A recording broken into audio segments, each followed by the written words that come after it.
Hi everyone, welcome back to my channel. நம்முடைய சேனல்ல இன்னைக்கான ரெசிபி ரொம்ப டிஃப்ரெண்டான டிஃப்ரெண்டான ஒரு பிரேக்ஃபாஸ்ட் ரெசிபி தான் பார்க்க போறோம். பாஸ்தா எப்படி செய்யலான்றத பத்தி தான். இந்த பாஸ்தா கடையில வாங்கின பாஸ்தா கிடையாது. இதோட பேஸ் வீட்ல தான் நம்ம ரெடி பண்ண போறோம்.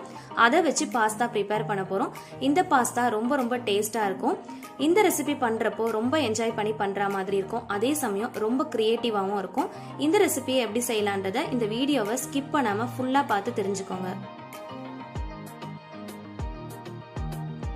ஃபர்ஸ்ட் ஒரு பவுல் எடுத்துக்கோங்க. அதுல 1 கப் அளவுக்கு கோதுமை மாவை எடுத்துக்கலாம். இதுல கொஞ்சமா சோடா உப்பு சேர்த்துக்கோங்க. தேவையான அளவுக்கு கொஞ்சமா உப்பு சேர்த்துக்கலாம். 1 ஸ்பூன் அளவுக்கு ஆயில் சேர்த்துக்கோங்க. சேர்த்துட்டு ஃபர்ஸ்ட் நல்லா மிக்ஸ் பண்ணி விட்டுக்கோங்க.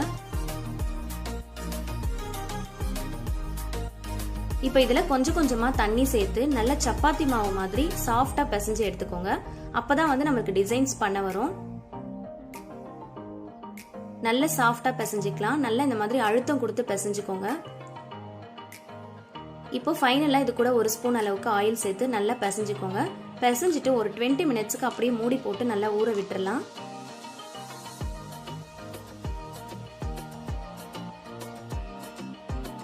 இப்போ இந்த ரெசிபிக்கு 3 வெங்காயம் கட் பண்ணி எடுத்திருக்கேன். 2 தக்காளி கட் பண்ணி எடுத்திருக்கேன். இப்போ மாவு நல்லா ஊறிடுச்சு. இப்போ இதை சின்ன உருண்டையா நம்ம கட் பண்ணி எடுத்துக்கலாம். நல்லா ஒரு கைப்பிடி அளவுக்கு வர்ற அளவுக்கு கட் பண்ணி எடுத்துக்கோங்க.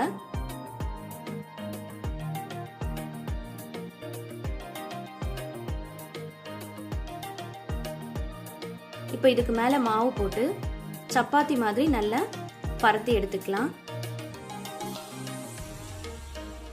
இதை நீங்க நல்லா தேய்ச்சி எடுத்துக்கோங்க.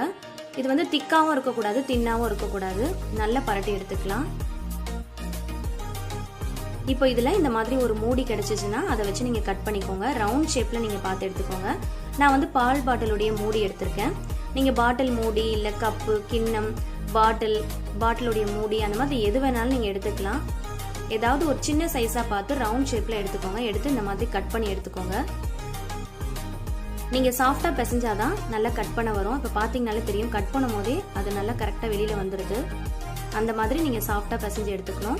இப்போ மிச்சம் இருக்கிற இந்த மாவை வேஸ்ட் பண்ணிடாதீங்க. இது அகைன் ஒரு உருண்டை பிடிச்சி மறுபடியும் பரட்டி எடுத்து இந்த மாதிரி டிசைன்ஸ் பண்ணிக்கலாம். கொஞ்சம் கூட நீங்க மாவை வேஸ்ட் பண்ணாம இந்த மாதிரி டிசைன்ஸ் பண்ணி எடுத்துக்கோங்க. 1 கப்லயே நம்மளுக்கு நிறைய டிசைன்ஸ் கிடைக்கும். இப்போ இதை எப்படி டிசைன் பண்றதுன்றத காட்டுறேன், நல்லா பாருங்க. ஒரு பக்கத்தை இந்த மாதிரி பிடிச்சுக்கோங்க. 2 விரலால பிடிச்சிட்டு ஆப்போசிட் சைட்ல அப்படியே வச்சு அப்படியே ஒரு பிரஸ் பண்ணிடுங்க.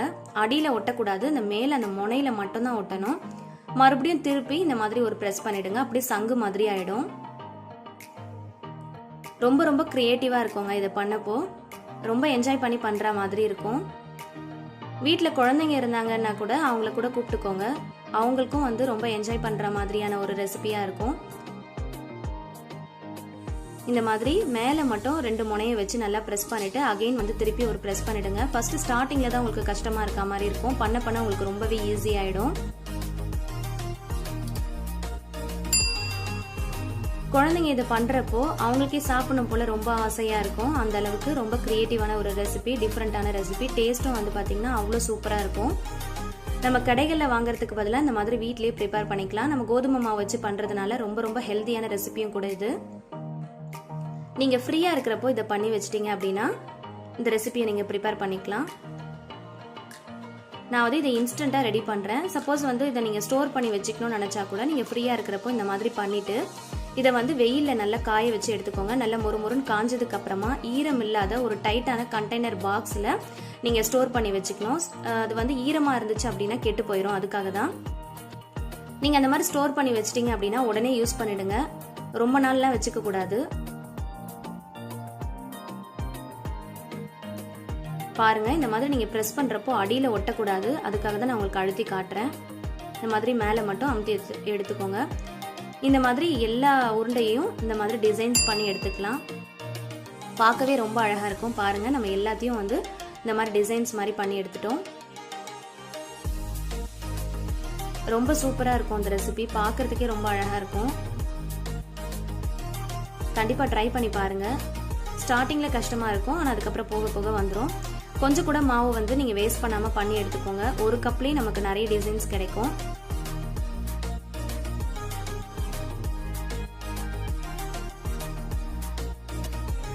இப்போ இதை எப்படி செய்யலான்றதை பார்க்கலாம்.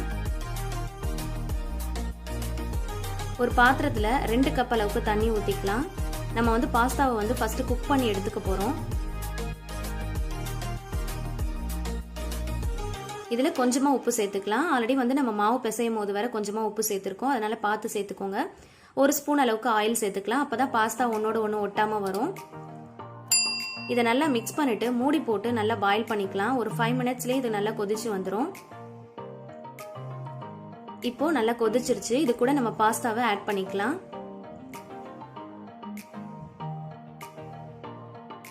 சிம்ல வச்சு நீங்க குக் பண்ணிக்கோங்க. ஓவர் குக் பண்ணிடக்கூடாது. பண்ணீங்க அப்படின்னா குழஞ்சு போயிடும். ஒரு 5 மினிட்ஸே இதுக்கு கரெக்டா இருக்கும். 5 மினிட்ஸ்லயே நல்லா வெந்து வந்துடும். மேக்ஸிமம் 5 to 7 மினிட்ஸ் கரெக்டா இருக்கும். அவ்வளவுதான், நம்மளுடைய பாஸ்தா வந்து குக் ஆயிடுச்சு. இதை வந்து நம்ம ஃபில்டர் பண்ணி எடுத்துக்கலாம். பாருங்க, ஒன்னோடு ஒன்று ஒட்டாம இருக்கு. நம்ம ஆயில் சேர்த்தோம் அப்படின்னா ஒன்னோடு ஒன்று ஒட்டாம வரும். இதை ஃபில்டர் பண்ணி எடுத்துக்கலாம். இப்போ அதே பாத்திரத்துல 3 டேபிள் ஸ்பூன் அளவுக்கு நான் ஆயில் சேர்த்துக்கிறேன். இதுக்கான மசாலா வந்து இப்போ நம்ம ப்ரிப்பேர் பண்ண போறோம். இது கூட கொஞ்சமா பட்டை, ஒரு பேலீஃப், சின்ன பேலீஃபா எடுத்துக்கிறேன். ஆட் பண்ணிட்டு ஒரு பச்சை மிளகாவை நறுக்கி எடுத்துக்கோங்க. அதையும் இது கூட சேர்த்துக்கோங்க. கட் பண்ண வெங்காயத்தையும் இது கூட சேர்த்துடலாம். கொஞ்சமா உப்பு சேர்த்துக்கலாம். ஆல்ரெடி வந்து நம்ம மாவுல கொஞ்சம் உப்பு சேர்த்துருக்கோம். அதை வேக வைக்கும் போது கொஞ்சம் உப்பு சேர்த்துருக்கோம், அதனால பார்த்து சேர்த்துக்கோங்க. ஃபைனலா நீங்க டேஸ்ட் பண்ணிட்டு உங்களுக்கு பத்தலை அப்படின்னா நீங்க ஃபைனலா கூட சேர்த்துக்கலாம். இப்போ இது கூட 1 ஸ்பூன் அளவுக்கு இஞ்சி பூண்டு விழுது சேர்த்துக்கிறேன். சேர்த்துட்டு அதையும் நல்லா வாசனை போற அளவுக்கு நல்லா வதக்கி விட்டுக்கலாம். இப்போ இது கூடவே கட் பண்ண தக்காளி ஆட் பண்ணிக்கலாம். அதையும் நல்லா வதக்கி விட்டுக்கோங்க. இதுக்கு இன்கிரீடியன்ஸும் பார்த்தீங்கன்னா ரொம்ப சிம்பிளான இன்கிரீடியன்ஸ் தான். 1/4 ஸ்பூன் மஞ்சள் தூள் சேர்த்துக்கோங்க. உங்கள் காரத்துக்கு ஏற்ற மாதிரி நீங்கள் மிளகாய் தூள் சேர்த்துக்கோங்க. நான் 1 ஸ்பூன் சேர்த்துருக்கேன். 1/4 ஸ்பூன் தனியா தூள் சேர்த்துக்கோங்க. 1/4 ஸ்பூன் ஜீரகத்தூள் சேர்த்துக்கலாம். ஜீரகத்தூள் வந்து ஆப்ஷனல் தான், நீங்கள் விருப்பப்பட்டால் சேர்த்துக்கோங்க, இல்லைனா ஸ்கிப் பண்ணிடலாம். இன்கிரீடியன்ஸும் ரொம்ப ரொம்ப சிம்பிளான இன்கிரீடியன்ஸ் தான். நல்லா வாசனை போகிற அளவுக்கு வதக்கி விட்டுக்கலாம். பாஸ்தா வேக வச்ச தண்ணியே நான் வந்து ஒரு 1/4 கப் அளவுக்கு சேர்த்துக்கிறேன். சேர்த்துட்டு நல்லா மிக்ஸ் பண்ணி விட்டுக்கலாம்.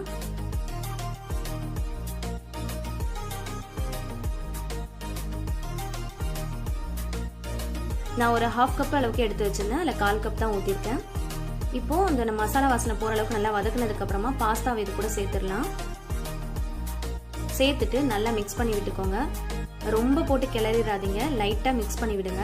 அப்போதான் நல்லா உடையாம இருக்கும்.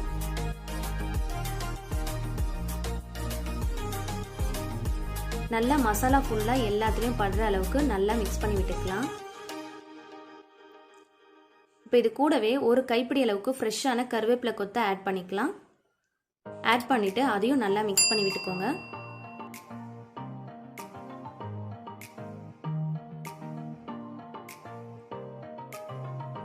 இப்போ இதை வந்து ஃபுல் சிம்ல வச்சு மூடி போட்டு ஒரு 5 மினிட்ஸ்க்கு நல்லா குக் பண்ணிக்கலாம். அப்பதான் அதோடைய மசாலா எல்லாமே பாஸ்தால இறங்கும். இப்போ ஒரு 5 மினிட்ஸ் ஆயிடுச்சு. ஓபன் பண்ணி பார்க்கலாம். இப்போ வாட்டர் ஃபுல்லா எல்லாமே வந்து ட்ரை ஆயிடுச்சு. பாஸ்தாவும் நல்லா குக் ஆயிடுச்சு. ஃபைனலா வந்து கொத்தமல்லி இலையை தூவிக்கலாம். தூவி அதையும் நல்லா மிக்ஸ் பண்ணி விட்டுக்கோங்க. டேஸ்ட் பண்ணி பாருங்க, உப்பு பத்தலைன்னா போட்டுக்கோங்க. ரொம்ப ரொம்ப கிரியேட்டிவான டிஃபரெண்டான ரெசிபிங்க. ரொம்ப ரொம்ப டேஸ்டா இருக்கும். கண்டிப்பா ட்ரை பண்ணி பாருங்க. இந்த ரெசிபியை நீங்க என்ஜாய் பண்ணி பார்த்திருப்பீங்கன்னு நினைக்கிறேன்.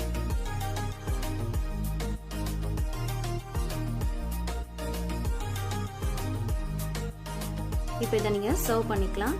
இது கூட நீங்க பிக்கிள்ஸ் வச்சு சர்வ் பண்ணும்போது ரொம்ப ரொம்ப சூப்பரா இருக்கும். இந்த ரெசிபி உங்களுக்கு பிடிச்சிருந்துச்சுன்னா மறக்காம இப்பவே ஒரு லைக் கொடுத்துருங்க. உங்க ஃபேமிலி அண்ட் ஃப்ரெண்ட்ஸ்க்கு ஷேர் பண்ணுங்க. மறக்காம நம்மளோட சேனலை சப்ஸ்கிரைப் பண்ணிருங்க. பக்கத்துல இருக்க பெல் ஐக்கனையும் சேர்த்தே கிளிக் பண்ணிக்கோங்க. இந்த மாதிரி இன்னும் புத்தம் புது நிறைய டிஃப்ரெண்டான ரெசிபிஸோட உங்களை நான் மீண்டும் சந்திக்கிறேன்.